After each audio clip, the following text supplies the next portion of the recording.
හරි. අයිබෝන් දුල පුතාලා හැමෝටම ශුද්ධ ජීව විද්‍යාව වීඩියෝ පාඩම් මාලාවේ 10 වෙනි වීඩියෝ එකත් එක්ක තමයි අපි මේ එකතු වෙලා ඉන්නේ.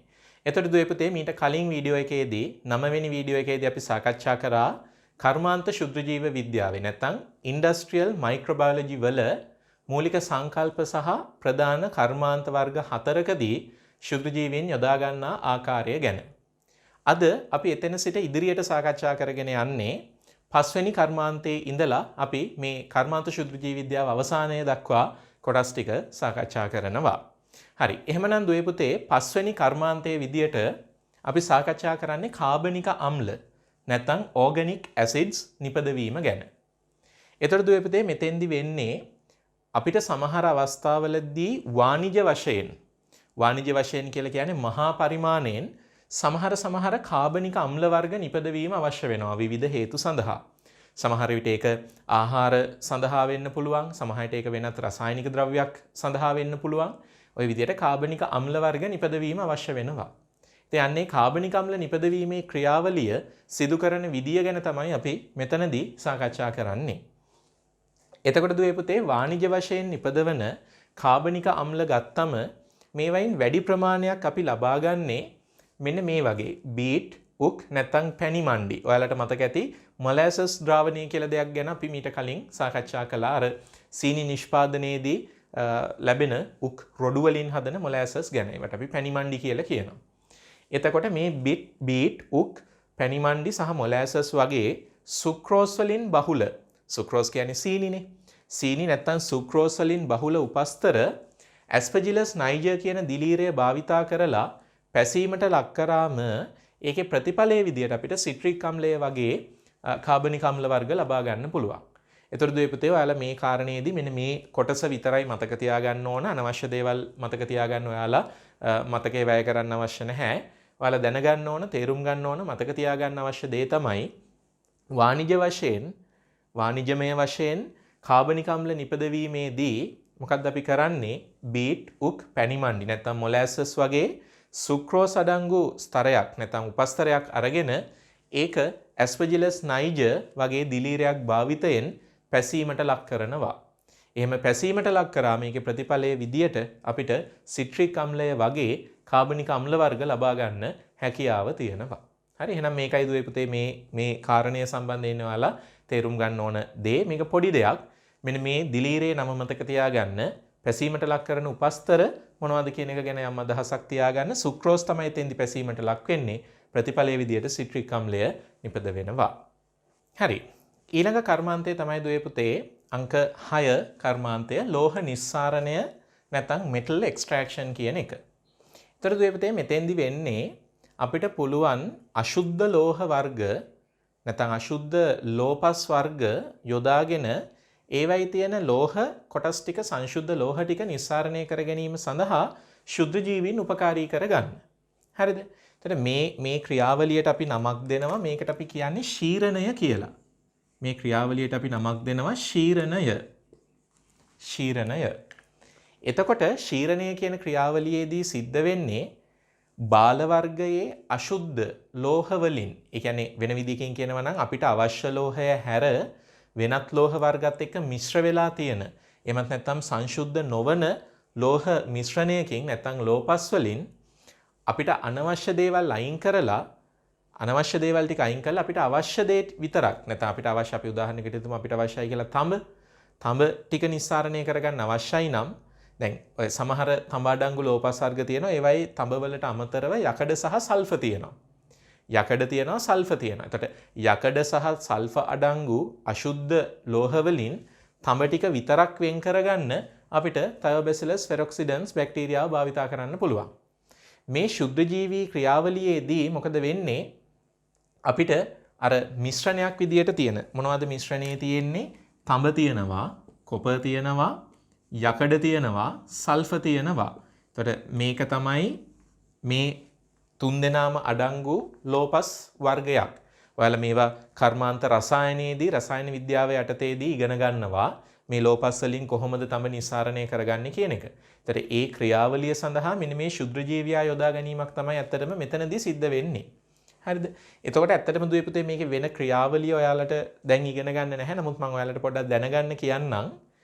යකඩ සහ සල්ෆර් නැත්නම් යකඩ සහ සල්ෆයිඩ් අඩංගු ලෝපස් ගත්තම දැන් එතකොට ඔයාලට තේරෙනවා මේ ලෝපස් වර්ගය ගත්තම මේක බාල වර්ගයේ ලෝපස් වර්ගයක්. නේ මේක බාල වර්ගයේ ලෝපස් වර්ගයක්. ඒකට හේතුව තමයි අපිට මේකෙන් ගන්න ඕන කොපර්නේ. මේකෙන් අපිට ගන්න ඕන කොපර්. ගන්න ඕන කොපර් වුණාට ඒක ඇතුලේ කොපර් වලට අමතරව තියෙනවා යකඩ සහ සල්ෆර්. එතකොට යකඩ සහ සල්ෆර් කියන දෙකත් මේක ඇතුලේ තියෙනවා නම් එතකොට අපිට සංශුද්ධ කොපර් ලබා ගැනීමේ අපහසුතාවයක් තියෙනවානේ. සංශුද්ධව කොපර් මේකෙන් නිස්සාරණය කරගන්න අපහසුයි මේ දෙන්න ඉන්න නිසා. එතකොට දැන් අපේ බලාපොරොත්තුව තමයි thioBacillus ferroxidans භාවිතා කරලා මේකෙන් යකඩ සහ සල්ෆර් නැතුව කොපර් විතරක් ලබා ගන්න එක, එක්ස්ට්‍රැක්ට් කරගන්න එක. එතකොට මේ ජීවීන්ගේ විශේෂත්වය තමයි දුවේ පුතේ thioBacillus ferroxidans ගේ විශේෂත්වය තමයි මෙයාලා ඇවිල්ලා රසායනික ස්වයංපෝෂී බැක්ටීරියා. රසායනික ස්වයංපෝෂී. එතකොට මෙයාලා තමන්ගේ පෝෂණ ක්‍රියාවලියේදී ශක්තිය නිපදවා ගැනීම පිණිස අකාබනික රසායන ද්‍රව්‍ය භාවිතා කරනවා. එතකොට මේ අකාබනික රසායන ද්‍රව්‍ය පරිවෘතියට ලක් කරලා මෙයාලා වෙනත් සංඝටක නිපදවනවා. දැන් උදාහරණයක් විදිහට ගත්තොත් එහෙම මෙයාලා මොකද කරන්නේ මේ සංඝටකයේ මත ක්‍රියා කරලා කොපර් යකඩ සහ සල්ෆර් අඩංගු ලෝපස් මත ක්‍රියා කරලා මේ සල්ෆර් පත් කරනවා සල්ෆියුරික් අම්ලය බවට. ඕකෙන් හදනවා සල්ෆියුරික් අම්ලය. ඊට පස්සේ යකඩ ඔක්සිකරණය කරනවා Fe3+ බවට. මම නිකන් ලියන්නම් ඔයාලට ඕන මේකෙන් හදනවා Fe3+ ෆෙරික් අයන බවට එයා ඔක්සිකරණය කරනවා. ඊළඟට සල්ෆර් වලින් හදනවා සල්ෆියුරික් අම්ලය H2SO4 සල්ෆියුරික් අම්ලය හදන. එතකොට ඒ සංඝටක වෙනස් කිරීමක් සිදු වෙනවා. ඒ සංඝටක වෙනස් වීමක් ඔක්සිකරණය වීමක් සිද්ධ වෙනවා මේ ක්‍රියාවලියේදී. ඒ වගේම දුවේ පුතේ මේකෙදි තව හැදෙනවා කොපර් ඔක්සිකරණය වෙලා හැදෙනවා කොපර් ධන 2 අයන. මෙන්න මේ අයන. ඊළඟට දැන් මේ පරිවර්තනය කරාට පස්සේ thioBacillus ferroxidans විසින් මේ ලෝපස් අසංශුද්ධ මේ ලෝපස් අරගෙන මෙන්න මේ විදියට ඔක්සිකරණය කිරීම සිදු කරාට පස්සේ මෙතන කොපර් සහ මෙතනින් හැදෙන සල්ෆේට් අයන එකතු වෙලා නිර්මාණය වෙනවා කොපර් සල්ෆේට්. Copper sulphate. ඒතර ඔයාලට පැහැදිලි ඇති මේක සිද්ධ වෙන විදිය. මොකද දැන් සිද්ධ වුණේ ඔන්න අපේ ළඟ තියෙනවා අසංශුද්ධ ලෝපස් වර්ගයක් කොපර් යකඩ සහ සල්ෆර් අඩංගු වෙන. අපි මේ අසංශුද්ධ ලෝපස් වර්ගයට දානවා thioBacillus ferroxidans කියන රසායනික ස්වයංපෝෂී බැක්ටීරියාව. එයා මේ ලෝපස් වල තියෙන සංඝටක කොපර් ධන 2 අයන බවට, යකඩ Fe3+ අයන බවට සහ සල්ෆියුරික් අම්ලය බවට ඔක්සිකරණය කරනවා. එහෙම ඔක්සිකරණය කළාට පස්සේ කොපර් ධන 2 අයන සල්ෆියුරික් අම්ලයේ සල්ෆේට් කාණ්ඩය සමග එකතු වෙලා කොපර් සල්ෆේට් හදනවා. මේ කොපර් සල්ෆේට් අපි විද්‍යුත් විච්ඡේදනයට ලක් කළා. ඒක ඔයාලා දන්නවනේ. මේක මේ ද්‍රාවණය අපිට ලැබෙන කොපර් සල්ෆේට් ද්‍රාවණය විද්‍යුත් විච්ඡේදනය කිරීම හරහා අපිට තඹ නිස්සාරණය කරගන්න පුළුවන්. කොපර් නිස්සාරණය කරගන්න පුළුවන්. එහෙනම් මෙතෙන්දි මෙන්න මේ ශුද්ධජීවී ඔක්සිකරණ ක්‍රියාවලිය තමයි අපිට වැදගත් වෙන්නේ මේ ලෝපස් වර්ගය තුල තියෙන එහෙමත් නැත්නම් අසංශුද්ධ බාල වර්ගයේ ලෝහ මිශ්‍රණය තුල තියෙන කොපර් ටික එළියට ගන්න නම් මේ සංඝටක ඉස්සෙල් ඔක්සිකරණය කරගන්න ඕන. ඒ වැඩේට තමයි thioBacillus ferroxidans දායක වෙන්නේ. පස්සේ ඒ ඔක්සිකරණය වූ සංඝටක අතරින් අපිට අවශ්‍ය සංඝටකය විද්‍යුත් විච්ඡේදනය කළා. කොපර් සල්ෆේට් හැදුනට පස්සේ මේක විද්‍යුත් විච්ඡේදනයට ලක් කරලා අපිට අවශ්‍ය කොපර් ටික වෙන් කරගන්න හැකියාව තියෙනවා. එතකොට දුවේ පුතේ මේ කොපර් වලට විතරක් නෙමෙයි යුරේනියම් වගේ ලෝහ ලබා ගන්න, රත්රන්, ඊට පස්සේ කොබෝල්ට් කියන්නේත් ඒ වගේ සංඝටකයක්. ඔය වගේ ලෝපස් වර්ගත් අපිට මේ වගේම ශුද්ධ ජීවී ක්‍රියාවලියක් ආධාරයෙන් ශීරණයට ලක් කරලා මේ නිස්සාරණ ක්‍රියාවලිය කරගන්න පුළුවන්. එහෙනම් මතක තියාගන්න කොපර්, යුරේනියම්, රත්රන් සහ කොබෝල්ට් කියන ලෝහ සම්බන්ධයෙන් අපිට මේ වැඩේ කරන්න හැකියාව තියෙනවා. ඉතින් මේ ශුද්ධ ජීවියාගේ නම මතක තියාගන්න. පරණ සිලබස් එකේදී නම් අපි thioBacillus ferroxidans සහ thioBacillus thioxidans කියලා උදාහරණ දෙකක් කතා කරා. ferroxidans වගේම thioxidans කියලා දෙන්නේ. නමුත් දැන් අපිට නව විෂය නිර්දේශයේදී රිසෝස් බුක් එකේ අපිට දෙන්නේ thioBacillus ferroxidans විතරයි. ඒක නිසා ඔයාලා ඒ උදාහරණය හොඳින් මතක තියාගන්න. හරි. ඊළඟ කර්මාන්තයේ දුවේ පුතේ බොහොම ලේසි එකක්. ඒ තමයි විටමින නිෂ්පාදනය. production of vitamins එහෙමත් නැත්නම් විටමින නිෂ්පාදනය. එතකොට ඔයාලා දන්න දෙයක් තමයි විටමින කියලා කියන්නේ මිනිසාගේ නිරෝගී පැවැත්ම සඳහා අත්‍යවශ්‍යයෙන්ම තියෙන්න ඕන. සුළු ප්‍රමාණවලින් වුණත් හැබැයි අත්‍යවශ්‍යයෙන් තියෙන්න ඕන කාබනික සංඝටක කාණ්ඩයක්. අපි මේවා ගැන සවිස්තරාත්මකව ඉගෙන ගන්නවා පස්වෙනි ඒකකයේදී මානව ආහාර ජීර්ණ පද්ධතිය ගැන සාකච්ඡා කරද්දී මෙතනදී අපි ඉගෙන ගන්නේ විටමින් නිෂ්පාදනය කිරීම සඳහා ශුද්ධ ජීවීන් අපිට යොදා ගන්න පුළුවන් කවර ආකාරයෙන්ද කියන එක. එතකොට දුවේපතේ මෙතෙන්දී අපි ප්‍රධාන වශයෙන් කතා කරන්නේ මිනිසාගේ විටමින් න්‍යූනතා ඇතිවීම වළක්වන්න විටමින් බාහිරින් ලබා ගන්න. අපි ආහාරات එක්ක විටමින් ලබා ගන්නකොට එම විටමින නිෂ්පාදනය සඳහා ශුද්ධ ජීවීන් දායක කර ගන්න ආකාරය. මේ බලන්න රිසෝස් බුක් එක අපිට මේ ගැන කියන විදිය අපිට කියනවා මෙහෙම පුද්ගල ආහාර පරිපූරක සඳහා ලාභදායී විටමින් ප්‍රභව ශුද්ධ ජීවී ප්‍රභව මගින් සැපේ. ඒ කියන්නේ සම්පූර්ණ ආහාරයක් විදියට ගන්නවට වඩා විටමින් A විතරක් අපිට ගන්න පුළුවන් නම් එතකොට වඩා ලාභදායී විදියට අපිට විටමින් අවශ්‍යතාවය සම්පූර්ණ කරගන්න පුළුවන්. මෙන්න මේ පහළ තියෙන උදාහරණ 3 ඔයාලා මතක තියාගන්න අවශ්‍යයි. මොනවද දුවේ පුතේ උදාහරණ? විටමින් B12 එහෙමත් නැත්නම් විටමින් B12 නිපදවීම සඳහා යොදා ගන්නවා සූඩෝමෝනාස් විශේෂ. SP කියන්නේ විශේෂ කියන එක. සූඩෝමෝනාස් විශේෂ සහ ප්‍රොපියෝනි බැක්ටීරියම් විශේෂ. සූඩෝමෝනාස් විශේෂ සහ ප්‍රොපියෝනි බැක්ටීරියම් විශේෂ. ඔයාලට නම් මතක තියාගන්න සිදු වෙනවා. දෙවෙනි උදාහරණය අපිට කියනවා රයිබෝෆ්ලැවින්. රයිබෝෆ්ලැවින් කියන්නේත් ඔය වගේම විටමිනයක්. රයිබෝෆ්ලැවින් නිපදවන්නේ දිලීර මගින් සිදු කරන පැසීම හරහා. දිලීර මගින් සිදු කරන පැසීම හරහා කාබනික අම්ල නිපදවන විදියට රයිබෝෆ්ලැවින් කියන විටමිනය නිපදවීම සිදු වෙනවා. ඊළඟට අපිට කියනවා විටමින් C.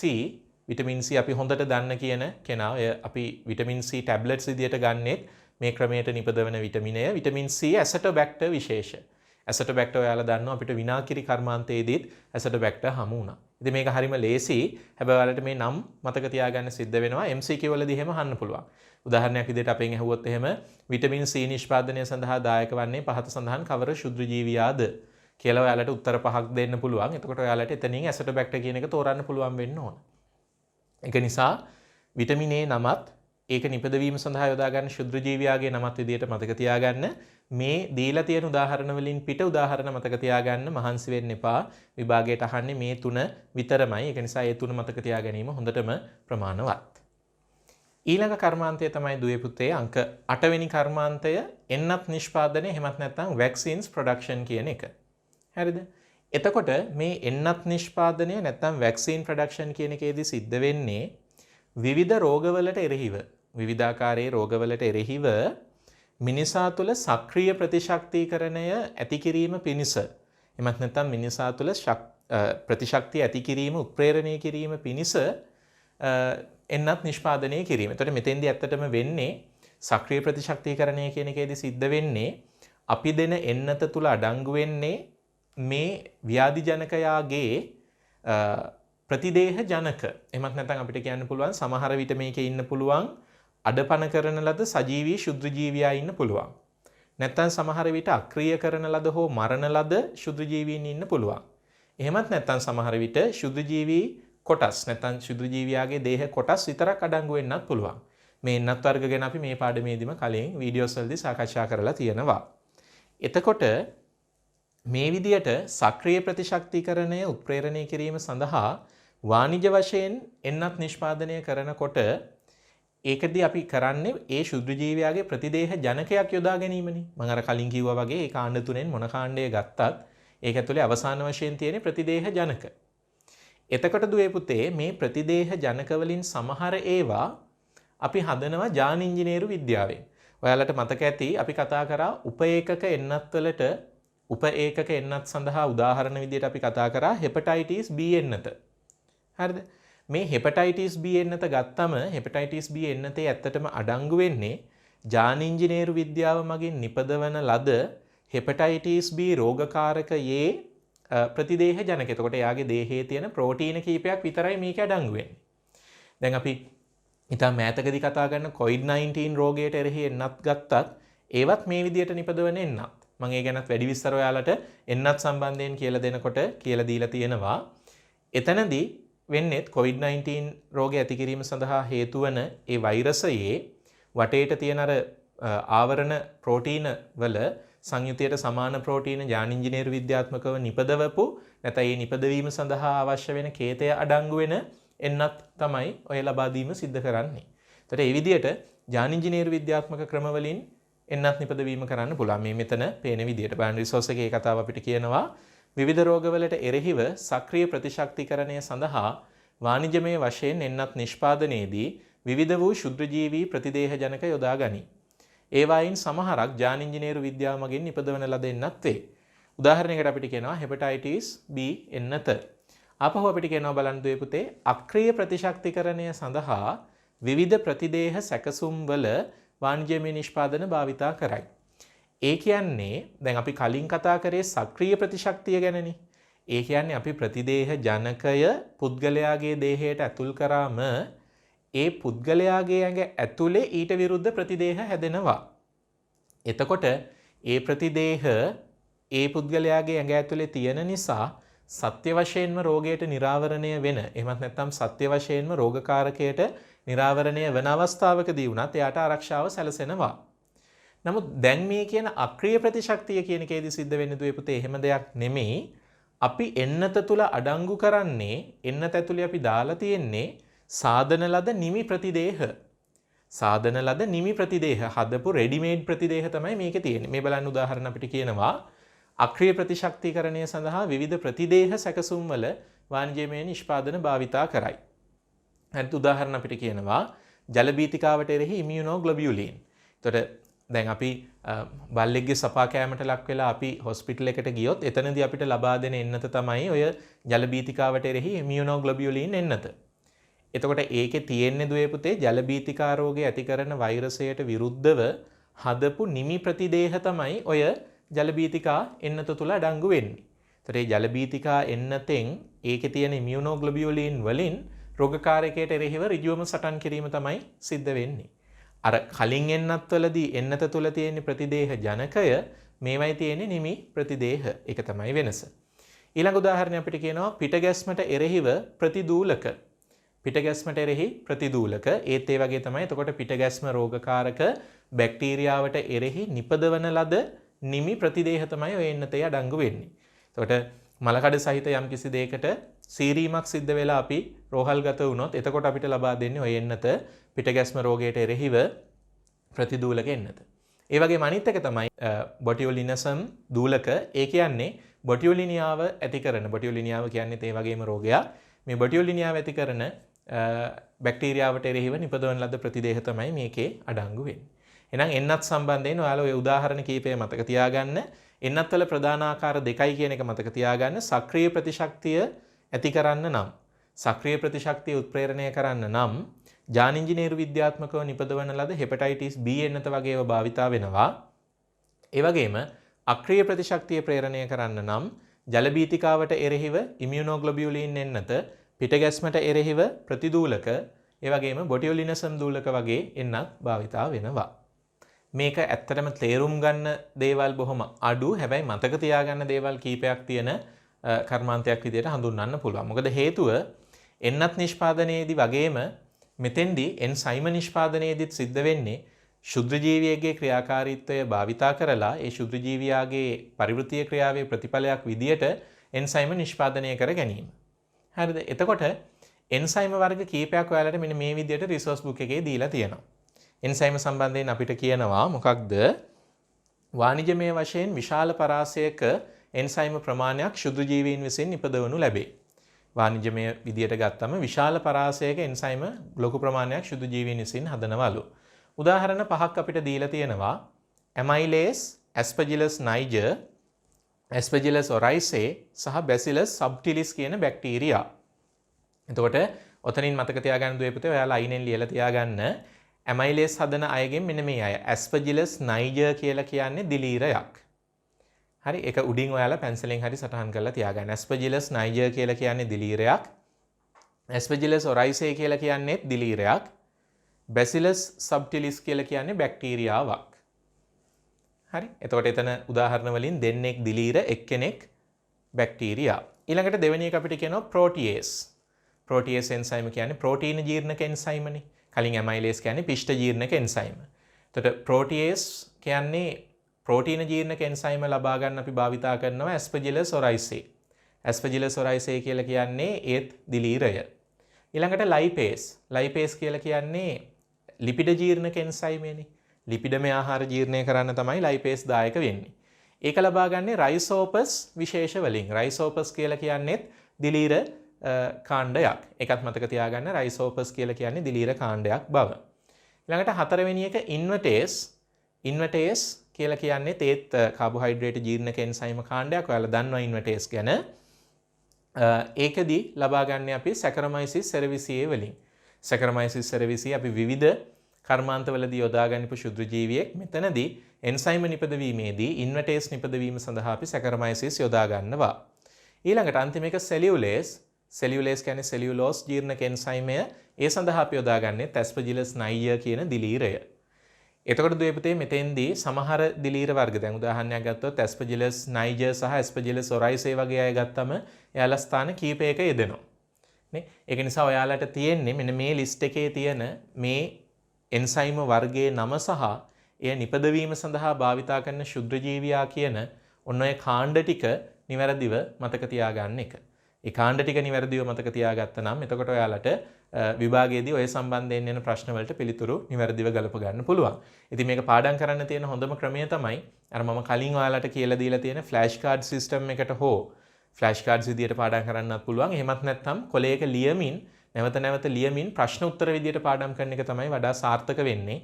නැතුව කොලේ දිහා බලාගෙන ඒකට මේකට ඒක කියලා එහෙම කටපාඩම් කිරීමෙන් මේ වගේ කොටසක් කරන්න ටිකක් අපහසු වේවි.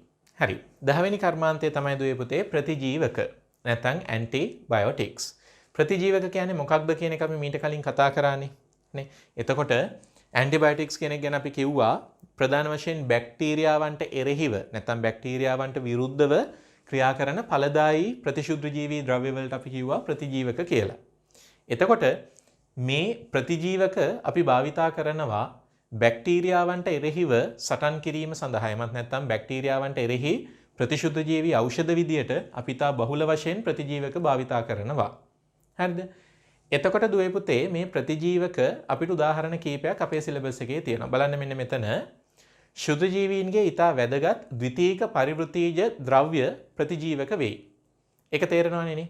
ඒ කියන්නේ ශුද්ධ ජීවීන්ගේ වැදගත් වෙන ශුද්ධ ජීවීන් විසින් නිපදවන වැදගත් ද්විතීයික පරිවෘත්තීජ ද්‍රව්‍ය. ද්විතීයික පරිවෘත්තීජ ද්‍රව්‍ය කියලා කියන්නේ දෙය පුතේ මෙයාලා ප්‍රතිජීවක නිපදවන්නේ එයාලගේ පරිවෘත්තියේ ප්‍රධාන ඵලයක් විදියට නෙමෙයි. නමුත් වෙනත් ශුද්ධ ජීවී කාණ්ඩයකින් එයාලට වෙන්න පුළුවන් හානි වළක්ව ගන්න. උදාහරණයකට හිතන්න සමහර විට බැක්ටීරියා ගහනයක් ඇතිවීම වැළැක්වීම සඳහා දිලීර විසින් ප්‍රතිජීවකයක් නිෂ්පාදනය කරනවා. දැන් උදාහරණයක් ගත්තොත් අපි හැමෝම දන්න එකක්නේ පෙනිසිලින් කියන්නේ නේ. පෙනිසිලින් කියන්නේ පෙනිසිලියම් ක්‍රයිසොජෙනම් කියන දිලීරය විසින් හදන රසායනික ද්‍රව්‍යයක්. එතකොට පෙනිසිලියම් ක්‍රයිසොජෙනම් කියන දිලීරය විසින් මේවා හදන්නේ මේ කියන විදියට රසායනික ද්‍රව්‍ය හදන්නේ එයාගේ ගහණයට වෙනත් බැක්ටීරියා ඇවිල්ලා එයාගේ වාසස්ථානය ආක්‍රමණය කරන එක වළක්වන්න. එතකොට ඒ වගේ සංඝටක වලට අපි කියනවා ද්විතීයික පරිවෘත්තීජ කියලා. ද්විතීයික පරිවෘත්තීජ ද්‍රව්‍ය. ඒ කියන්නේ ශුද්ධ ජීවියෙක් විසින් හදන ශුද්ධ ජීවියෙක් විසින් නිෂ්පාදනය කරන නැත්නම් පරිවෘත්තියේදී ද්විතීයිකව නිපද වෙන වෙනත් ශුද්ධ ජීවියෙකුට විරුද්ධව නිපද වෙන ද්‍රව්‍යයක්. හරි. මෙන්න මේක බලන්න පොඩ්ඩක්. එතකොට ප්‍රතිජීවක නිෂ්පාදනය කරන්න යොදා ගන්න ශුද්ධ ජීවීන්ට උදාහරණ අපිට මෙන්න මේ විදිහට දීලා තියෙනවා. හරිද? උදාහරණ තමයි දුවේ පුතේ ටෙට්‍රාසයික්ලින් කියන ප්‍රතිජීවකයේ නිෂ්පාදනය කිරීම සඳහා අපි යොදා ගන්නවා ස්ට්‍රෙප්ටොමයිසිස් ඕරියෝෆේෂන්ස්.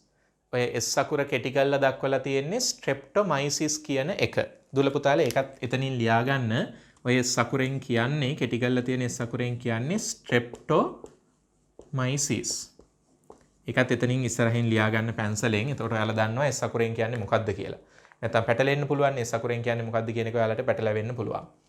හරි. ටෙට්‍රාසයික්ලින් නිෂ්පාදනය කරනවා ස්ට්‍රෙප්ටොමයිසිස් ඕරියෝෆේෂන්ස් කියන බැක්ටීරියාව විසින්. ඔය උදාහරණේ තියෙන්නේ. බලන්න දෙවෙනි එකේ ඉන්නේ දුවේ පුතේ පෙනිසිලින්. පෙනිසිලින් කියලා කියන්නේ වඩාත්ම බහුලව භාවිතා වෙන ඒ වගේම ලෝකයේ ඉස්සෙල්ලම හොයාගන්නපු ප්‍රතිජීවක වර්ගය. මේක හදන්නේ පෙනිසිලියම් ක්‍රයිසෝජෙනම් කියන දිලීරය විසින්. මේක එතකොට දිලීරයක් විසින් හදන දිලීරයක් විසින් නිෂ්පාදනය කරන ප්‍රතිජීවකයක්. ඒකයි එතන විශේෂත්වය. දැන් කලින් එකේ හිටපු ස්ට්‍රෙප්ටොමයිසිස් ඔරියෝෆෙෂන්ස් ගත්තාම එයා බැක්ටීරියාවක්. දෙවෙනි එකේ ඉන්න පෙනිසිලියම් ක්‍රයිසෝජෙනම් ගත්තාම එයා දිලීරයක්. තුන්වෙනි උදාහරණය බලන්න දුවේ පුතේ. තුන්වෙනි උදාහරණය කියනවා ස්ට්‍රෙප්ටොමයිසින්. ඒ ප්‍රතිජීවකයේ නම ස්ට්‍රෙප්ටොමයිසින්. ස්ට්‍රෙප්ටොමයිසින් හදන්නේ ස්ට්‍රෙප්ටොමයිසිස් ග්‍රීසියස් කියන බැක්ටීරියාව විසින්. ඒකත් අර වගේම ස්ට්‍රෙප්ටොමයිසිස් කාණ්ඩයට අයිති කෙනෙක්මයි. හැබැයි ස්ට්‍රෙප්ටොමයිසිස් ඔරියෝෆෙෂන්ස් විසින් හදන්නේ ටෙට්‍රාසයික්ලින්. ස්ට්‍රෙප්ටොමයිසිස් ග්‍රීසියස් විසින් හදන්නේ ස්ට්‍රෙප්ටොමයිසින්. ඒකයි දෙන්නගේ තියෙන වෙනස. ඉතින් ඕකෙදිත් අර කලින් වගේම උදාහරණ 3 මතක තබා ගැනීම තමයි ඔයාලා විසින් කරන්න ඕන. එක් එක් ප්‍රතිජීවක වර්ගයේ නමත් ඒ වගේම එම ප්‍රතිජීවකයේ නිපදවීම සඳහා යොදා ගන්න ශුද්‍රජීවියාගේ නම කුමක්ද කියන එකක් තමයි මතක තියාගන්න තියෙන්නේ. විශේෂයෙන් MCQ වලදී හැම දුවේ පුතේ නිතර අහලා තියෙන කොටසක් බවත් මතක තියාගන්න.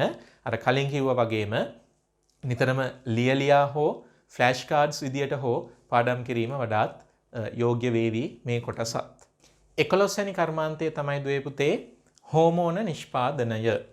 හෝමෝන නිෂ්පාදනය. එතකොට හෝමෝන නිෂ්පාදනය කිරීම සඳහා ශුද්ධ ජීවීන් යොදා ගන්න විදිය අපි මෙතෙන්දි කතා කරන්නේ. හැබැයි දුවේ පුතේ මතක තියාගන්න දැන් එන්සයිම නිස්සාරණය කරනකොට විටමින නිස්සාරණය කරනකොට අපි කරන්නේ ඒ ශුද්ධ ජීවියා විසින් හදපු දේ ඒ විදියටම ලබා ගැනීමක්නේ. එතකොට ඒ එන්සයිම සම්බන්ධයෙන් ගත්තම ශුද්ධ ජීවියා විසින් නිපදවන එන්සයිම භාවිතා කරලම අපිට ඒ එන්සයිමේ භාවිතයෙන්ම අපේ වැඩ කරගන්නත් පුළුවන්. ගැටලුවක් නැහැ. හැබැයි දුවේ පුතේ හෝමෝන සම්බන්ධයෙන් එහෙම කරන්න බෑනේ. මිනිසාගේ දේහය තුළ යම්කිසි කායික විද්‍යාත්මක ක්‍රියාවක් පාලනය කරන්න නම් ඒ සඳහා නිපද වෙන්න ඕන මිනිස් හෝමෝන. මිනිසාගේ දේහයේ තියෙන හෝමෝන. එතකොට අපිට මේ බැක්ටීරියාවකින් කෙලින්ම අපිට අවශ්‍ය හෝමෝනය නිකම්ම ලබා ගන්න විදියක් නැහැ. ප්‍රධාන වශයෙන් මේ හෝමෝන නිෂ්පාදනය යටතේදී අපි කතා කරනවා හෝමෝන වර්ග දෙකක් ගැන. එක හෝමෝනයක් තමයි ඉන්සියුලින්. ඉන්සියුලින්. එකක් ඉන්සියුලින් හෝමෝනය. අනිත් එක තමයි මානව වර්ධක හෝමෝනය. මානව වර්ධක හෝමෝනය. growth හෝමෝන් එක කියලා කියන්නේ. ඔය දෙක තමයි අපි ප්‍රධාන වශයෙන් යොදාගන්නේ. එතකොට දුවේ පුතේ ඉන්සියුලින් නිෂ්පාදනයේදී සහ වර්ධක හෝමෝනයේ නිෂ්පාදනයේදී අපි මේක යොදා ගන්න ක්‍රමය වෙන්නේ මෙන්න මෙහෙමයි. දැන් මේ ශුද්ධ ජීවීන් යොදාගෙන ප්‍රතිසංයෝජිත DNA තාක්ෂණය ගැන ඉගෙන ගන්නට කලින් මිනිස්සු හෝමෝන නිෂ්පාදනය සඳහා යොදාගත්තේ. එහෙමත් නැත්නම් හෝමෝන නිපදවීම සඳහා යොදාගත්තේ සත්ව අග්න්‍යාශ. සත්වයන්ගේ අග්න්‍යාශයෙන් නිෂ්පාදනය වෙනවා ඉන්සියුලින්. ඒ අග්න්‍යාශයේ තියෙන කොටස් වලින් තමයි නිස්සාරණය කරලා ඉස්සරම අරගෙන තියෙන්නේ. ඒ කියන්නේ මස් සඳහා මරණ සතුන්ගේ අග්න්‍යාශයෙන් ඉන්සියුලින් නිස්සාරණය කර ගැනීමක් තමයි අතීතයේදී සිද්ධ වෙලා තියෙන්නේ. හැබැයි දුවේ පුතේ ඒක ඊටාම මිල අධික ක්‍රමයක්. මොකද එතකොට සතුන් ඊටාම සුළු සංඛ්‍යාවයිනේ එහෙම මිය යන්නේ. සහ ඒ අග්න්‍යාශය කිව්වම ඒ එක මැරෙන සතෙක්ගේ අග්න්‍යාශයකින් ගන්න පුළුවන් ඉන්සියුලින් බොහොම පොඩි ප්‍රමාණයයි. ඒක නිසා මේක ඊටාම මිල අධික ක්‍රමයක් වුණා. ඒ වගේම ඉල්ලුමට සරිලන තරම් සැපයුමක් ලබා දෙන්න බෑ. ඒ කියන්නේ දැන් දියවැඩියා රෝගීන්ට ඉන්සියුලින් ඕන. ඔයාලා ඒක දන්නවනේ. ඉන්සියුලින් වලින් කරන්නේ රුධිරගත ග්ලූකෝස් මට්ටම වැඩි වුණාම ඒක නැවත මුල් මට්ටම දක්වා අඩු කරන එක. එතකොට ඒක දියවැඩියා රෝගීන්ට එන්නතක් විදියට ලබා දෙන නැත්නම් දියවැඩියා රෝගීන් සඳහා ඖෂධයක් විදියට අවශ්‍ය වෙන හෝමෝනයක්. එතකොට මේ හෝමෝනය නිපදවීම සඳහා ක්‍රමයක් ජාන විකරණය කරන ලද ශුද්ධ ජීවීන් ආධාරයෙන් අපි හදලා තියෙනවා. එතෙන්දි වෙන ක්‍රියාවලිය මම සරලව පෙන්නනවා නම් අපි ඉස්සෙල්ලම මිනිසාගේ මිනිස් සෛලවලින් මේකෙන් නිස්සාරණය කරගන්නවා ඉන්සියුලින් කියන ප්‍රෝටීනය නිපදවීමට අදාළ ජානය. ඒක අපිට ජාන ඉංජිනේරු විද්‍යාත්මක ක්‍රමවලින් කපලා මේකට අදාළ මේ ජානය ලබා ගන්න පුළුවන්. හරිද? ඊට පස්සේ අපි මොකද කරන්නේ?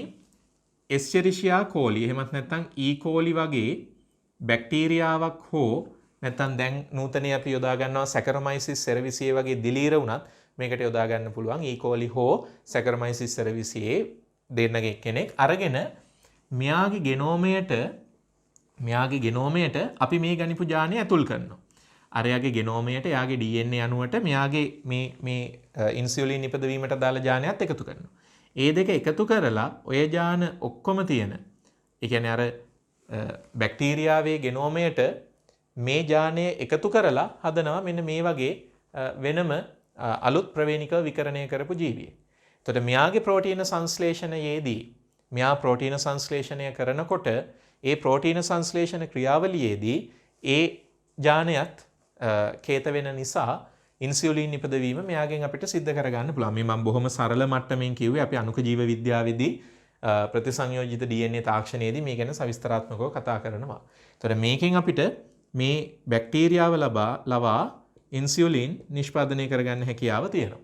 එතකොට බැක්ටීරියාව තමයි අපිට ඉන්සියුලින් හදලා දෙන්නේ. අපි කරේ මොකද්ද? බැක්ටීරියාවේ ගෙනෝමය අරගෙන ඒ බැක්ටීරියාවේ ගෙනෝමයට අපේ ජාන එකතු කරා. එතකොට ඒ අපේ මිනිස් ජානත් එකතු කරපු මේ අලුත් බැක්ටීරියාවට අපි කියනවා ප්‍රතිසංයෝජිත බැක්ටීරියාවක්. මෙයාගේ ළඟ ප්‍රතිසංයෝජිත DNA අණුවක් තියෙන නිසා. ඊළඟට ඒ ප්‍රතිසංයෝජිත DNA අණුව දරන බැක්ටීරියාව ප්‍රෝටීන සංශ්ලේෂණය කරනකොට ඒකෙන් ඉන්සියුලින් නිෂ්පාදනය වීම සිද්ධ වෙනවා. එතකොට ඕක තමයි ඉන්සියුලින් නිපදවන ක්‍රමය. ජාන විකරණයට ලක් කරන ලද E. coli සහ සැකරමයිසිස් විශේෂ භාවිතා කරලා මේ විදියට ඉන්සියුලින් නිපදවන්න පුළුවන්. මේ හදන ඉන්සියුලින් එතකොට මේ විදියට මේ බැක්ටීරියාව ආධාරයෙන් අපි හදාගන්න ඉන්සියුලින්, ඒ කියන්නේ ප්‍රතිසංයෝජිත DNA තාක්ෂණයෙන් හදන ඉන්සියුලින් මිනිසාගේ තියෙන ඉන්සියුලින් වලට සර්ව සමයි. සර්ව සම වෙන්න හේතුව තමයි දුවේ පුතේ මිනිසාගේ ජානයට නැත්නම් මිනිසාගේ ජානයේ තියෙන තොරතුරු වලට අනුව තමයි අපි මෙතෙන්දී ඉන්සියුලින් නිෂ්පාදනය කිරීම සිද්ධ කළේ. එතකොට ඉන්සියුලින් නිෂ්පාදනය උනේ මිනිස් ජානයට අනුව නිසා මේ හැදෙන ඉන්සියුලින් 100%ක්ම මානව ඉන්සියුලින් වලට සර්ව සමයි. හරි, දෙවෙනි උදාහරණය තමයි දුවේ පුතේ වර්ධක හෝමෝනය. වර්ධක හෝමෝනය කියලා කියන්නේ මිනිසාගේ දේහයේ වර්ධනය උත්තේජනය කරන හෝමෝනය. හරිද? එතකොට මුල් කාලේ දැන් සමහර අය අපි කියන්නේ අඟුටු නැත්තම් කුරුමිටි මිනිස්සු ඇති වෙනවා කියලා කියන්නේ මේ හෝමෝනය නැති වුණාම වර්ධක හෝමෝනය නැත්නම් අපි මේක කෙටි කරලා තව නමකින් හඳුන්වනවා growth hormone GH කියලා. growth hormone එක නැත්නම් GH කියලාත් මේක හඳුන්වනවා. එතකොට මේ GH නැත්නම් වර්ධක හෝමෝනය නැති වුණාම පුද්ගලයන් උස යන්නේ නැහැ. බොහොම මිටි කුරු දේහයක් තමයි එතකොට ඇති වෙන්නේ. එතකොට මුල් කාලයේදී මේ වර්ධක හෝමෝනය සඳහා විකල්පයක් විදියට වර්ධක හෝමෝනය නිෂ්පාදනය කරගන්න, ඒ කියන්නේ අඩු පුද්ගලයන්ට ලබා දෙන්න විකල්පයක් විදියට සතුන්ගෙන් ලබා ගනිපු GH තමයි භාවිතා කරලා තියෙන්නේ. ඒක ගොඩක් කාර්යක්ෂමතාවයෙන් අඩුයි. මොකද සත්වයින්ගේ වර්ධක හෝමෝනයේ ස්වභාවය මිනිස් වර්ධක හෝමෝනයේ ස්වභාවයට වඩා වෙනස්. ඒකට ඒක එච්චර ඵලදායී වෙන්නේ නැහැ. යම් තරමක් දුරට වර්ධන ක්‍රියාවලිය උත්තේජනය කරන්න පුළුවන්. නමුත් සත්‍ය මිනිස් වර්ධක හෝමෝනය තරම් සාර්ථක වෙන්නේ නැහැ. ඒක නිසා මේකෙදිත් මොකද කරලා තියෙන්නේ වර්තමානයේදී ජාන ඉංජිනේරු විද්‍යාවෙන් මොකද කරලා තියෙන්නේ අර විදියටම මිනිසාගෙන් ලබාගෙන GH නිපදවීමට අදාළ ජානය GH නිපදවීම සම්බන්ධ ජානය මිනිසාගෙන් නිස්සාරණය කරලා ලබාගෙන ඒක E. coli බැක්ටීරියා වලට දාලා ප්‍රතිසංයෝජිත බැක්ටීරියා හදලා ඒකෙන් මේ හෝමෝනය මහා පරිමාණයෙන් විශාල වශයෙන් දැන් නිපදවීම සිදු කරනවා. හරි. බලන්න එහෙනම් ওই උදාහරණ දෙක ගැන රිසෝස් එක කියන්නේ මොකක්ද කියලා. හෝමෝන සම්බන්ධයෙන් අපිට උදාහරණ දෙකක් රිසෝස් එක කියනවා. එකක් මානව ඉන්සියුලින්, අනිත් එක මානව වර්ධක හෝමෝනය. බලන්න මානව ඉන්සියුලින් ගැන කියන්නේ මොකක්ද කියලා. මානව ඉන්සියුලින් ගැන අපිට කියනවා සාමාන්‍යයෙන් ඉන්සියුලින් නිස්සාරණය කරගනු ලැබුවේ සත්ව අග්න්‍යාශ වලිනි. මේ සත්ව අග්න්‍යාශ වලින් තමයි ඉස්සර අරගෙන තියෙන්නේ. මෙය මිල අධික ක්‍රමයක් බැවින් ඉල්ලුමට සරිලන සැපයුමක් සිදු කිරීමට නොහැකි විය. ඉල්ලුමට සරිලන සැපයුමක් දෙන්න බැරි වෙලා තියෙනවා. දැනට ලාභදායී ලෙස ඉන්සියුලින් නිපදවනු ලබන්නේ ජාන විකරණය කරන ලද E. coli සහ සැකරමයිසිස් සෙරවිසියේ මගිනි. මේ ඉන්සියුලින් මානව ඉන්සියුලින් වලට සර්ව සම වේ. එහෙම හදන ඉන්සියුලින් මොකද වෙන්නේ? මානව ඉන්සියුලින් වලට සර්ව සමයි මම කිව්වා වගේ. මොකද එතෙන්දී අපි යොදාගන්නේ කෙලින්ම මානව ජානය නිසා. දෙවෙනි එකත් බලන්න දුවේපතේ දෙවෙනි එක මොකද්ද කියන්නේ? මානව වර්ධක හෝමෝන. එතෙන්දී කියනවා මුල් කාලවලදී මානව වර්ධක හෝමෝනය සඳහා විකල්පයක් ලෙස සතුන්ගෙන් ලබාගත් හෝමෝන වර්ග භාවිතා කර ඇත. එතකොට විකල්පයක් විදියට යොදාගෙන තියෙන්නේ සතුන්ගෙන් ලබා ගැනීමු හෝමෝන. මෙහි කාර්යක්ෂමතාවය අඩුය. මම කිව්වේ වර්ධක හෝමෝනය මිනිස් වර්ධක හෝමෝනයට වඩා සතුන්ගේ තියෙන වර්ධක හෝමෝනයේ සංයුතිය වෙනස් නිසායි ඒ ගැටලුව එන්නේ. එතකොට කාර්යක්ෂමතාවය අඩුයි. වර්තමානයේ ජාන ඉංජිනේරු විද්‍යාවෙන් ලබාගත් E. coli මගින් මේ හෝමෝනය විශාල ප්‍රමාණවලින් සාර්ථකව නිපදවයි. දැන් එහෙම ගැටලුවක් නැහැ. මේ ක්‍රමෙන් අපිට විශාල ප්‍රමාණවලින් වර්ධක හෝමෝනයක් හදාගන්න හැකියාව ලැබිලා තියෙනවා. හරි. එහෙනම් ඔන්න ඔය කරුණු දෙකයි මතක තියාගන්න ඕන. ඉන්සියුලින් නිපදවීම සඳහා අපි E. coli සහ සැකරොමයිසිස් සෙරවිසියේ කියන දෙන්නම යොදා ගන්නවා. වර්ධක හෝමෝනය සඳහා ප්‍රධාන වශයෙන් යොදාගන්නේ එස්චෙරිෂියා නැත්නම් E. coli කියන කෙනා තමයි. ඒ දෙක මතක තියාගන්න. ඒ හොඳටම ප්‍රමාණවත් 11 වෙනි කර්මාන්තය සම්බන්ධයෙන්. හරි. 12 වෙනි කර්මාන්තය තමයි දුවේ පුතේ පල් කිරීම එහෙමත් නැත්නම් රෙටින් කියන කර්මාන්තය. මෙතනදී මේ පල් කිරීම කියලා කියන්නේ අර යාළුවෙක් අල්ලගෙන විහිළු කරන එක එහෙම නෙමෙයි. මෙතනදී අපි සිද්ධ කරන්නේ කාෂ්ඨීය ශාකයක කාෂ්ඨීය කඳෙහි තියෙන තන්තු වර්ග නිස්සාරණය කර ගැනීම පිණිස එහෙමත් නැත්නම් මොනවා හරි තන්තු වෙන් කර ගැනීම පිණිස ශුද්ධජීවීන්ගේ ක්‍රියාවලියක් යොදා ගැනීම. කාෂ්ඨීය කඳක තියෙන කොහු අපි සාමාන්‍ය ව්‍යවහාරය කියන්නේ කොහු කියලා. මොකක් හරි ශාක ද්‍රව්‍යකින් ඒකේ තියෙන තන්තු වෙන් කර ගැනීමේ ක්‍රියාවලිය තමයි මෙතෙන්දී සිද්ධ වෙන්නේ. ඒතර දුල පුතාලා දන්නවා මෙන්න මේ වගේ මේ රූපේ ඔයාලා දකිනවා වගේ අපිට පුළුවන් ශාක කොටස් අරගෙන ඒවා ජලයේ ගිල්වලා තිබුවම ඕකට තමයි අපි පල් කිරීමේ ක්‍රියාවලිය කියලා කියන්නේ. එතකොට මේ වගේ පල් වෙන්න තිව්වම මේ ජලයේ ඉන්න විෂම ජාතිය ශුද්ධජීවී ගහණයක් විසින් විෂම ජාතිය ශුද්ධජීවී ගහණයක් කියලා කියන්නේ දුවේ පුතේ එයාලට එක නමක් නැහැ. පල් කිරීම සඳහා යොදාගන්න ශුද්ධජීවී ගණය කවුද කියලා අහලා අපිට එක ගණයක නමක් කියන්න බෑ. විවිධ ශුද්ධජීවී කාණ්ඩ රාශියක් ඕකේ ඉන්නවා. විවිධ ශුද්ධජීවීන් විශාල ප්‍රමාණයක් මේකේ ඉන්නවා. හරි. එතකොට ඒ විවිධ ශුද්ධජීවී කාණ්ඩ රාශියක් එකතු වෙලා විෂම ජාතිය ශුද්ධජීවීන් විශාල ප්‍රමාණයක් එකතු වෙලා මේ වැඩේ කරනවා. එතකොට ඒ වෙනස් ශුද්ධජීවීන් ගත්තම එතන ස්වායු ශුද්ධජීවීනුත් ඉන්නවා. ඒ වගේම නිර්වායු ශුද්ධජීවීනුත් ඉන්නවා. ස්වායු නිර්වායු දෙකම ඉන්නවා. ඒකයි අපි විෂම ජාතිය ශුද්ධජීවී ගහණයක් කියලා කියන්නේ. හරිද? එතකොට සිද්ධ වෙන්නේ දුවේ පුතේ අර ඔයාලා දැක්ක විදියට මේ විදියට මේ ශාක කොටස් ජලයේ ගිල්වලා තියෙනකොට ශාක කොටස් වතුරේ ජලයේ ගිල්වලා තියෙනකොට ඒකෙන් මේ බැක්ටීරියා විසින් නිපදවනවා එන්සයිමයක්. එන්සයිමය තමයි පෙක්ටිනේස්. පෙක්ටිනේස් කියන එන්සයිමය නිපදවීම සිද්ධ වෙනවා. ඔයාලා දන්නවා පෙක්ටිනේස් එන්සයිමය විසින් සිදු කරන්නේ පෙක්ටීන් කියන සංඝටකයේ ජීර්ණය කිරීම. පෙක්ටීන් කියලා කියන්නේ දුවේ පුතේ ඒක ඔයාලා දන්නවා මං හිතන්නේ. පෙක්ටීන් කියලා කියන්නේ මේ ශාක සෛලවල මධ්‍ය සූස්තරය හදන සංඝටකය.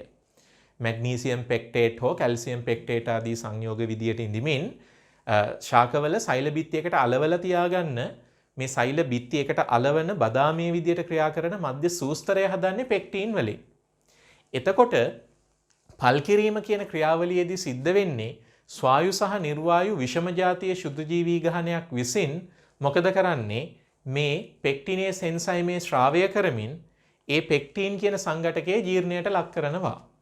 එතකොට පෙක්ටීන් කියන සංඝටකයේ ජීර්ණයට ලක් වෙනකොට පෙක්ටීන් කියන සංඝටකයේ ජීර්ණයට ලක් වෙනකොට ඒකේ ප්‍රතිඵලයේ විදියට එකට ඇලිලා තිබුණ තන්තු ලිහිල් වෙලා තන්තු ඈත්වීම සිද්ධ වෙනවා. එතකොට ටික දවසක් පල් කිරීමේ ක්‍රියාවලියට ලක් කරාට පස්සේ අපිට පේන්නේ මෙන්න මේ වගේ. මේ දැන් වෙලා තියෙන්නේ අර පෙක්ටීන් සංඝටකයේ ජීර්ණය වෙච්ච නිසා ලිහිල් වෙච්ච තන්තු ටික තමයි ඔය විදියට අපිට බලා ගන්න පුළුවන් වෙන්නේ. හරි. එතකොට ජලයේ ගිල්වලා තියෙන කාලය තීරණය වෙනවා. මේ විදියට වතුරේ ගිල්ලලා තියෙන කාලය තීරණය වෙනවා ශාක ද්‍රව්‍ය මත. ටිකක් තද ද්‍රව්‍යයක් නම් වැඩි කාලයක් අපිට වතුරේ ගිල්වලා තියන්න වෙනවා. එහෙම තද ද්‍රව්‍යයක් නෙමෙයි නම් අපිට කෙටි කාලයක් ඇතුළත තන්තු ලබා ගැනීම කරන්න පුළුවන්. කොහොම වුණත් ඒ විදියට තන්තු වෙන් කරගෙන ලිහිල් කරගෙන ඒ ලිහිල් කරගනිපු තන්තු අපිට භාවිතා කරන්න පුළුවන් ඊළඟට වෙන මොනවා හරි කර්මාන්තයක් සඳහා. සමහරට ඒකෙන් ලණු හදන්න පුළුවන්, කොසු හදන්න පුළුවන්, වෙන බුමුතුරුණු හදන්න ගන්න පුළුවන්. ඒ වගේ වැඩ සඳහා අපිට මේවා යොදා ගන්න පුළුවන්. හරි. එහෙනම් පල් කිරීම කියන ක්‍රියාවලිය සම්බන්ධව සාරාංශය ඔයාලා මතක තියාගන්න ඕන මෙච්චරයි. යම් කාෂ්ඨීය ශාක කොටසක් අරගෙන ඒක වතුරේ ගිල්වා තැබීම මගින් නිර්වායු සහ ස්වායු ශුද්ධජීවී ගහණයක්, ඒ කියන්නේ විෂම ජාතිය ශුද්ධජීවී ගහණයක් භාවිතා කරලා ඒ විෂම ජාතිය ශුද්ධජීවී ගහණයේ ඉන්න ශුද්ධජීවීන්ගේ ක්‍රියාව මගින් තන්තු වෙන් කිරීමට ලක් කිරීමේ ක්‍රියාවලිය. පෙක්ටිනේසගේ එන්සයිම භාවිතයෙන් තන්තු වෙන් කර ගැනීමේ ක්‍රියාවලියට තමයි අපි පල් කිරීම නැත්නම් රෙටින් කියලා කියන්නේ. හරි. එතකොට දුවේ පුතේ 13 වෙනි කර්මාන්තය තමයි අපි කතා කරන ජීවවායු නිෂ්පාදනය නැත්නම් බයෝගෑස් ප්‍රොඩක්ෂන්. බයෝගෑස් එක නැත්නම් ජීවවායුව නිෂ්පාදනය ගැන අපි කතා කරන්නේ. හරි. එතකොට මෙතනදී සිද්ධ වෙන්නේ මෙතනදී මූලික වශයෙන් සිද්ධ වෙන ක්‍රියාවලියේදී වෙන්නේ කාබනික අපද්‍රව්‍ය. කාබනික අපද්‍රව්‍ය කියන්නේ සමහර විට මේක කුණු රොඩු වෙන්න පුළුවන්. නමුත් සාමාන්‍යයෙන් ප්‍රධාන වශයෙන් අපි මේ සඳහා යොදාගන්නේ සත්ව පාලනයේදී. නැත්නම් ගව පාලනයේදී ඒ සත්වයන්ගේ මල මුත්‍ර ද්‍රව්‍ය තමයි අපි කාබනික ද්‍රව්‍ය විදියට මෙතෙන්දී භාවිතා කරන්නේ. එතකොට ගොඩක් වෙලාවට ගවයන්ගේ ගොම සහ මුත්‍රා තමයි මේ ක්‍රියාවලිය සඳහා බොහෝ විට භාවිතා වෙන්නේ. හරි. එතකොට මේ කාබනික අපද්‍රව්‍ය මත නිර්වායු ශුද්‍රජීවීන් ක්‍රියා කරලා හරිද? නිර්වායු ශුද්‍රජීවීන් ක්‍රියා කරලා ඒකෙන් හදනවා වායු වර්ග කීපයක්, වායු වර්ග මිශ්‍රණයක් හදනවා. ඕකට තමයි අපි පොදුවේ ජීව වායුව කියලා කියන්නේ. හරිද? එතකොට දුවේ පුතේ ජෛව හායනයට ලක් වෙන. එහෙමත් නැත්නම් මේකෙදි අනිවාර්යෙන් යොදා ගන්න ඕන ජෛව හායනයට ලක් වෙන. ජෛව හායනයට ලක් වෙන ජීවීන් විසින් බිඳහෙලන්නට පුළුවන් උපස්තරයක් තමයි අපි අනිවාර්යෙන් භාවිතා කරන්න ඕන. හරිද? කාබනික අපද්‍රව්‍ය මත ක්‍රියා කරන නිර්වායු ශ්වසනය කරන බැක්ටීරියා කාණ්ඩ දෙකක් අපිට කියන්න පුළුවන්. එකක් තමයි ඇසිටොජෙනික බැක්ටීරියා, අනිත් එක තමයි මෙතනොජෙනික බැක්ටීරියා. එතකොට කාබනික අපද්‍රව්‍ය උපස්තරයක් මත ඇසිටොජෙනික බැක්ටීරියා ක්‍රියා කළොත් ඒකේ ප්‍රතිඵලයේ විදියට හැදෙනවා කාබන් ඩයොක්සයිඩ් සහ හයිඩ්‍රජන්. හරිද? ඒකේ ප්‍රතිඵලයේ විදියට හැදෙනවා කාබන් ඩයොක්සයිඩ් සහ හයිඩ්‍රජන් කියන වායු. ඊට පස්සේ කාබනික උපස්තරයක් මත මෙතනොජෙනික බැක්ටීරියා ක්‍රියා කළාම ඒකේ ප්‍රතිඵලයේ විදියට හැදෙනවා මීතේන් කියන වායුව. මෙතනින් මීතේන් කියන වායුව ඔයාලා දන්නවද ඔය පුතේ? මීතේන් කියලා කියන්නේ දාහ්‍ය වායුවක්. නැත්තම් එයා අපිට ඉන්ධනයක් විදියට භාවිතා කරන්න පුළුවන් වායුවක්. එතකොට ජීව වායුව නැත්තම් බයෝගෑස් කියන එක ඇතුලේ මේ හැමදේම තියෙනවා. කාබන් ඩයොක්සයිඩ්, හයිඩ්‍රජන්, මීතේන් සහ මීට අමතරව සමහරට නයිට්‍රජන්, ඊට පස්සේ හයිඩ්‍රජන් සල්ෆයිඩ් වගේ වායුන් මේ ජීව වායුව තුල තියෙන්න පුළුවන්.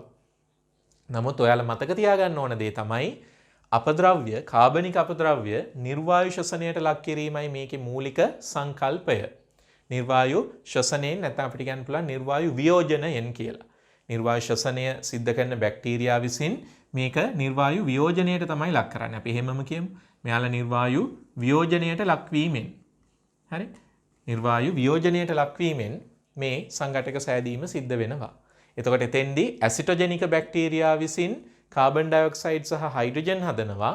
මෙතනොජෙනික බැක්ටීරියා විසින් මීතේන් වායුව හදනවා. එතකොට ඒක ගොඩක් වෙලාවට සිද්ධ වෙන්නේ මෙන්න මේ වගේ උපකරණයක් භාවිතයෙන්.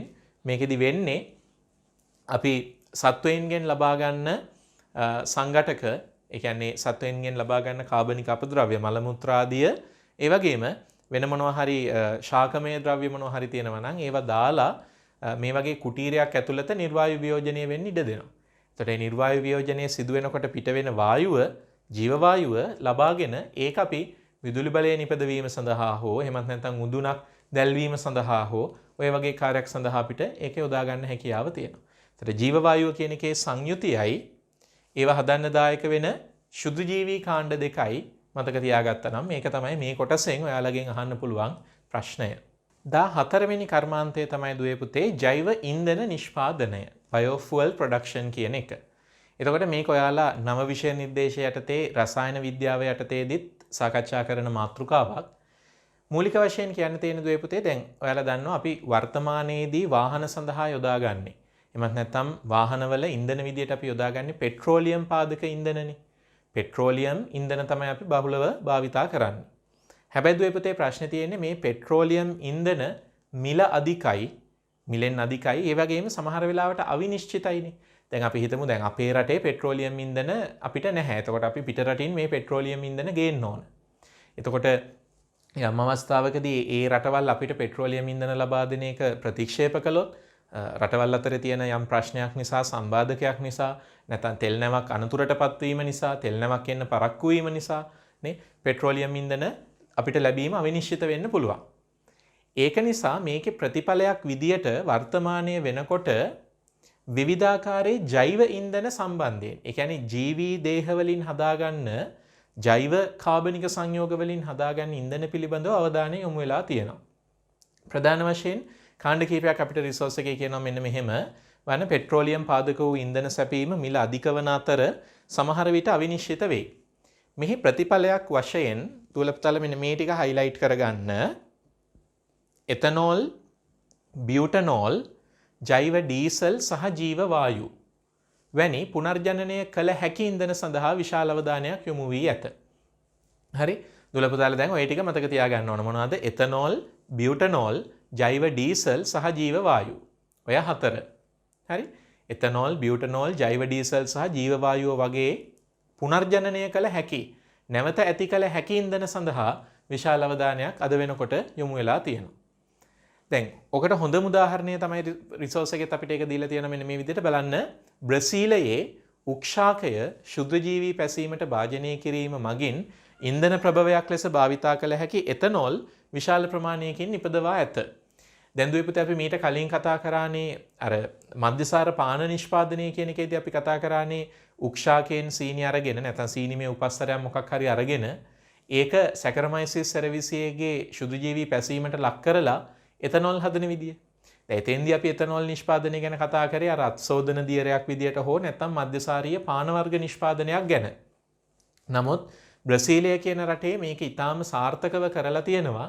එයාලා උක්ෂාක අරගෙන ඒකේ තියෙන සීනි උපස්තරය මත සැකරමයිසිස් සර්විසියේගේ ක්‍රියාව සිදු කරලා ඒකෙන් එතනෝල් මහා පරිමාණයෙන් නිෂ්පාදනය කරනවා. ඒ එතනෝල් එයාලා භාවිතා කරනවා වාහනවල ඉන්ධනයක් විදියට. වාහනවලට ඉන්ධනයක් විදියටත් එතනෝල් භාවිතා කරන තරමට ලොකු නිෂ්පාදනයක් යාලා සිදු කරනවා. තව උදාහරණයක් අපිට කියනවා ජාන විකරණය කරන ලද බැක්ටීරියා යොදා ගනිමින් දැව ඉවතලන කඩදාසි හෝ ඉරිඟු ශාකවල කඳන් කෝන් ස්ටෝක්ස් කියලා අපි කියනවා වැනි සෙලියුලෝස් සහිත ද්‍රව්‍ය භාවිතයෙන් එතනෝල් සහ බියුටනෝල් නිපදවීම සඳහා උත්සාහයක් දරා ඇත. ඒ කියන්නේ දුවේ පුතේ ඔයාලා දන්නවා දැන් ඔය කිව්ව හැම සංඝටකේම ඔය අපිට කිව්ව මොනවද ඉරිඟු ශාකවල කඳන් ඊට පස්සේ ඉවතලන කඩදාසි දැව වගේ ඒවා ගත්තම ඕවයි අධික ලෙස සෙලියුලෝස් තියෙනවනේ. ශාකමය උපස්තර නිසා අධික ලෙස සෙලියුලෝස් තියෙනවා. අපි ඔතෙන්දි කරන්නේ ජානමය ලෙස විකරණය කරන ලද ශුද්ධ ජීවියෙක් යොදා ගන්නවා සෙලියුලේස් එන්සයිමය නිපදවීම සඳහා. හරි? සෙලියුලේස් එන්සයිමය නිපදවීම සඳහා ජානමය ලෙස විකරණය කරන ලද ශුද්ධ ජීවියෙක් අපි යොදා ගන්නවා. එතකොට ඒ ජානමය ලෙස විකරණය කරන ලද ශුද්ධ ජීවියා අපිට හදලා දෙනවා මේ එතනෝල්. මොකද ඒකට හේතුව නැත්නම් බියුටනෝල්. ඒකට හේතුව තමයි අර සෙලියුලෝස් සහිත උපස්තරය ජීර්ණයට ලක් කරලා ඒකෙන් සීනි හදාගෙන ඒක නැවත පැසීමට ලක් කරලා එතනෝල් හැදීමේ හැකියාව මේ ශුද්ධ ජීවීන්ට තියෙනවා. ඒතර අපි දෙන උපස්තරයේ තියෙන සෙලියුලෝස් එයා ඉස්සෙල්ලා ඒක සෙලියුලෝස් ජීර්ණය කරගන්නවා සරල සීනි වර්ග බවට. ඊළඟට ඒක නැවත පැසීමට ලක් කරනවා එතනෝල් හෝ බියුටනෝල් බවට. ඒක තමයි දෙවෙනි උදාහරණය. තුන්වෙනි උදාහරණය බලන්න දුවේ පුතේ රිසෝස් එක අපිට කියනවා ශුද්ධ ඇල්ගී වලින් ජීව ඩීසල් බයෝඩීසල් කියලා කියන්නේ නිෂ්පාදනය සඳහා බොහෝ පරීක්ෂකයෝ කටයුතු කරති. බයෝඩීසල් ප්‍රොඩක්ෂන් එක ගැන ඔයාලා කෙමිස්ට්‍රි වලදී සවිස්තරාත්මකව ඉගෙන ගන්නවා. මෙතෙන්දි සිද්ධ වෙන්නේ ශුද්ධ ඇල්ගී වල. ඒ කියන්නේ ඇල්ගාවන් කියන්නේ ප්‍රභා සංශ්ලේෂකයන්නේ.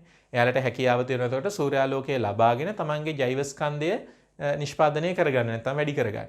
අන්න ඒ ඇල්ගී වල තියෙන ජෛව ස්කන්ධය භාවිතා කරලා ජෛව ඩීසල් නිෂ්පාදනය කිරීම සම්බන්ධයෙන්ොත් අද වෙනකොට පරීක්ෂකයන් කටයුතු කරමින් ඉන්නවා. ඒක තමයි ඔය අවසාන උදාහරණය අපිට කියන්නේ. එhmenan ජෛව ඉන්ධන නිෂ්පාදනය නැත්නම් බයෝෆුවල් ප්‍රොඩක්ෂන් සම්බන්ධයෙන් ඔයාලා ඉගෙන ගන්න ඕනේ මෙන්න මේ කරුණු ටික.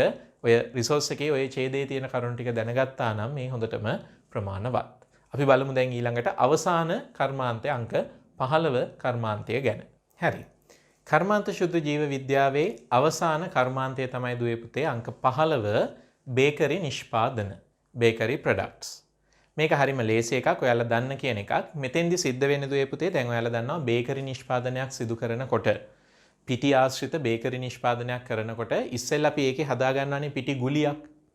පිටි ගුලියක් අනන ලද පිටි ගුලියක් අරගෙන ඒ පිටි ගුලියේ තියෙන සීනි මත අපි ක්‍රියා කරන්න දෙනවා යීස්ට්. ඔයාලා දැකලා ඇති පාන් හදනකොට ඒ පාන් හදනකොට හදන ඒ පිටි ගුලියට යීස්ට් එකතු කරන්නේ ඔය හේතුව නිසා. එතකොට අනන ලද පාන් පිටිවල තියෙන සීනි බේකරි යීස්ට් වල අඩංගු වෙන සැකරමයිසිස් සෙරවීසියේ විසින් සැකරමයිසිස් අපි කලින් කතා කරේ සැකරමයිසිස් සෙරවීසියේ මගින් පැසීමට ලක් කරනවා. මේ පාන් සම්බන්ධව කතා කරන පැසීමේ ක්‍රියාවලියේදී අපිට වැදගත් වෙන්නේ එතනෝල් නෙමෙයි. එතනෝල් සෑදීමක් නෙමෙයි මෙතෙන්දි වැදගත් වෙන්නේ ප්‍රාථමික කෘත්‍ය වෙන්නේ කාබන් ඩයොක්සයිඩ් හදලා. හරි කාබන් ඩයොක්සයිඩ් නිෂ්පාදනය කරලා මේ පිටි මෝලිය එහෙමත් නැත්නම් පිටි ගුලිය ඒ අර පිටි ගුලියට අපි කියනවා පිටි මෝලිය නැත්නම් ඩෝ එක කියලා. අන්න ඒකේ පොඩි පොඩි සිදුරු ඇතුලේ පුංචි පුංචි සිදුරු ඇතිවීම තමයි මේකෙන් බලාපොරොත්තු වෙන්නේ. එතකොට තිරිඟු, රයි, එහෙමත් නැත්නම් සහල් වගේ මොනවා හරි පිටි වර්ගයකින් අපිට මේක හදන්න ගන්න පුළුවන්. එතකොට පිටි මෝලියේ ඇතුලේ පැසීමේ ක්‍රියාවලිය සිද්ධ වෙලා කාබන් ඩයොක්සයිඩ් පිට වෙනකොට ඒ කාබන් ඩයොක්සයිඩ් එළියට එන්නේ අර පිටිගුලිය ඇතුලේ පුංචි පුංචි ශුද්‍ර සිදුරු හදාගෙන. හරි. පුංචි පුංචි ශුද්‍ර සිදුරු හදාගෙන තමයි අර ඇතුලේ හිර වෙලා තියෙන කාබන් ඩයොක්සයිඩ් ටික එළියට එන්නේ. ඒකේ ප්‍රතිඵලයක් විදියට තමයි දුවේ පුතේ සිද්ධ වෙන්නේ අර පාන් වල තියෙන අපි කියන්නේ පාන් වල ඇතුලේ තියෙනවනේ සවිවර ස්වභාවයක්. පාන් ගෙඩිය ඇතුලේ තියෙනවනේ නිකන් හුලං පිරිච්ච වගේ ස්වභාවයක්. ඔකට අපි කියනවා ක්‍රම්බ් ටෙක්ස්චර් එකක් නැත්නම් ඒ වගේ අර ස්පොන්ජිමය වයනයක් ඇතිවීම කියන එක අපි කියනවා. සරලව තේරුම් ගන්න මෙහෙම යීස්ට් දාලා පිටිගුලිය තුල පැසීමේ ක්‍රියාව වෙන්න දුන්නොත් කාබන් ඩයොක්සයිඩ් හැදුනොත් එතකොට හැදෙන්නේ පාන්. පාන් කියන්නේ අර ඇතුලේ තියෙන ස්පොන්ජිමය ස්වභාවය එක්ක. අපි ඕකට පිටිගුලියට යීස්ට් එකතු කරේ නැති වුණොත් එතකොට අර පාන් පිපීමේ ක්‍රියාවලිය සිදු නොවුනොත් ඇතුලේ වාතය රැඳීම සිදු නොවුනොත් එතකොට ඒකේ ප්‍රතිඵලයේ විදියට නිර්මාණය වෙන්නේ ඒකේ ප්‍රතිඵලයේ විදියට හැදෙන්නේ අපි සාමාන්‍යයෙන් හරිය කියන්නේ ගල්බනිස් කියලා. අන්න ඒ වගේ දෘඩ ආහාරයක් තමයි එතකොට හැදෙන්නේ. ස්පොන්ජිමය ස්වරූපයේ එන්න නම් අනිවාර්යෙන්ම අපි අර විදියට සැකරොමයිසිස් සර්විසියේ යොදලා ඇතුලේ කාබන් ඩයොක්සයිඩ් සෑදීමේ ක්‍රියාවලිය සිද්ධ වෙන්නට ඉඩ දෙන්න අවශ්‍යයි. ඒ ටික තමයි රිසෝස් එකේ මෙහෙම කියන්නේ අනන ලද පාන් පිටිවල ඇති සීනි බේකරි යීස්ට් වල අඩංගු සැකරොමයිසිස් සර්විසියේ මගින් පැසීමට ලක් කරයි. පාන්වල සිදුවන පැසීමේ ප්‍රාථමික කෘත්‍ය වන්නේ කාබන් ඩයොක්සයිඩ් නිෂ්පාදනයයි.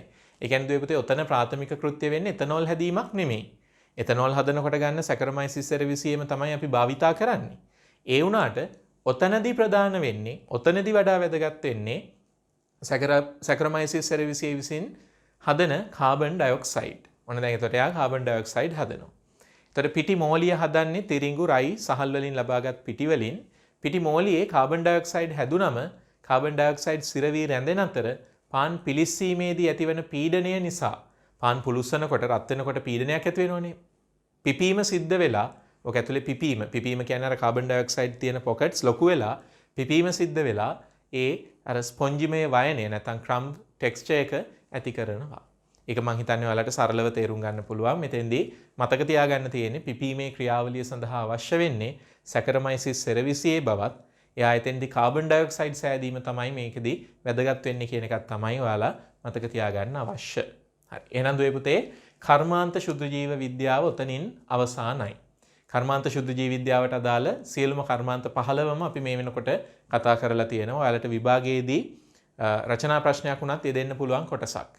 මේක විභාගයේදී රචනා ප්‍රශ්නයක් වුණත් යෙදෙන්න පුළුවන් කොටසක්. ඒක නිසා හොඳින් අධ්‍යයනය කරලා තියාගන්න උදාහරණ මතක තියාගන්න තියෙන තැන්වලදී උදාහරණ වලට හොඳ වැඩි අවධානයක් දීලා ඒවා පාඩම් කරලා තියාගන්න.